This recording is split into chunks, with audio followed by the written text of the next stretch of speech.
Alaikum. Today we're gonna react to a couple of clips from Brother Daniel's debate with an ex-Muslim. How is a happier marriage going to occur when a woman is forced to do something she doesn't want to do? An unhappy wife does not equal a happy marriage, right? Do women have any obligations in marriage? Yes, to be an equal Like what? partner, as a teammate. No, partner is not an obligation. What is a duty of a wife? Does a husband have a duty to provide for his wife? No, just love, respect, and trust.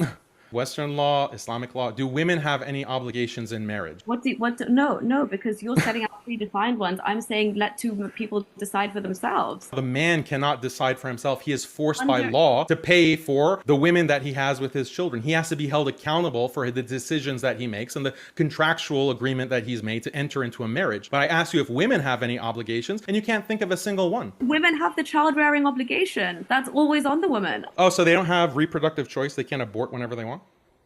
Up to a certain level, yes. So then what's the obligation? That's the question. So you just child, negated your point.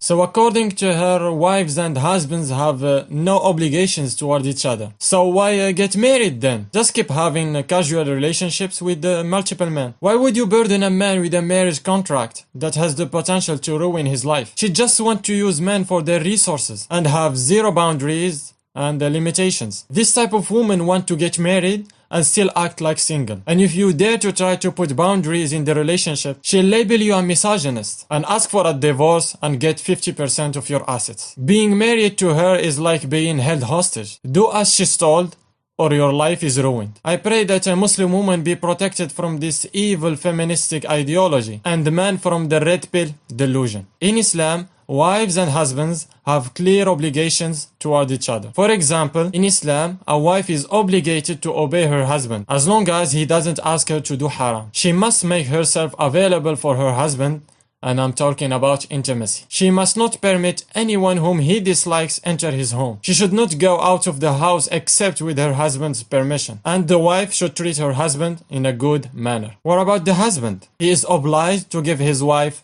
mahr, meaning dowry. This is the money in which the wife is entitled to from her husband when the marriage contract is completed or when the marriage is consummated. It is obligated for husbands to spend on their wives on the condition that the wife make herself available for her husband. It is obligatory for the husbands to prepare for accommodations for their wives. The husband must have a good attitude toward his wife and be kind to her and offer her everything that might soften her heart towards him. A 2020 study on the motives behind the veil. The study comprised of 542 women from Saudi and 249 in Iran. Women reported more negative affective experiences wearing a veil when feeling like they had no choice in the matter. Perceiving no choice in wearing a veil consistently related to worse affective experiences. Wearing a veil to avoid social disapproval showed overall lower life satisfaction. You're in London or something? Can you go into the streets of London bare-chested and showing your private parts? Is that legal, or will the police force you to cover up? No, we have topless protests here. Welcome to the 21st century. No, in general, without like an actual zone for a protest, can you just go out into the street and bare your chest and genitals? Yes or no? No, not like that, no. Oh, okay, so are women traumatized by that? Are British women traumatized? Why not? They're being forced, their choice is being taken away. No, Daniel, that's... That makes no sense. Yeah, sure, okay. Why is she happy with topless protests? Even prostitutes ask for a monetary recompense. They are exploiting themselves for free. And the perverted men are enjoying that. Just keep getting naked and satisfy their urges. She didn't understand what Brother Daniel said. She wants the Muslim world to become slaves to the Western world and follow their ways and cultures. Why should the West dictate what is modesty for women and what is not? In every society, there is laws against nudity. So who sets the limits? For us, it's clear-cut.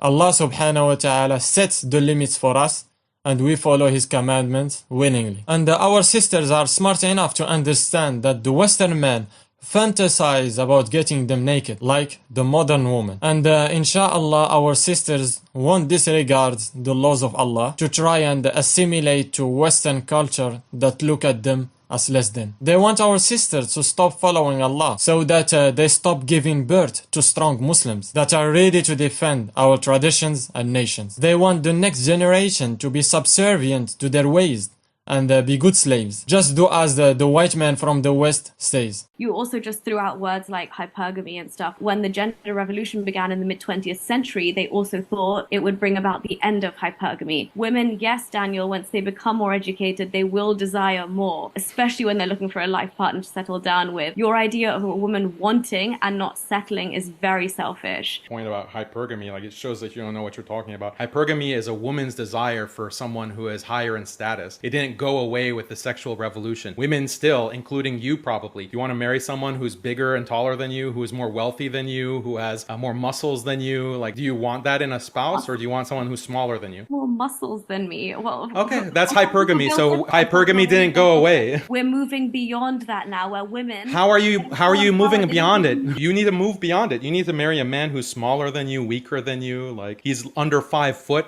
A soy boy. Yeah, you need to find a soy boy so you can move beyond hypergamy. You're being so childish. I'm not even responding to that. You don't have a response. She wants a strong masculine man, but preach to other women that hypergamy is wrong. She is similar to feminism founding mothers. They preach against the institution of marriage and called it a comfortable concentration camp. Yet, in their old age, they regret not having children. This is the delusion of a modern woman that doesn't have an objective morality to guide her life choices. Her morality is based on societal norms. Alhamdulillah for Islam. Everything is clear. Our obligations and duties are set for us by our Creator, who has full knowledge and complete wisdom. We don't need people that can't answer simple questions. What is a woman? To come and tell us how to treat our wives or how our sisters treat their husbands. Thank you for watching, and don't forget to like and subscribe for daily uploads. Assalamu alaikum.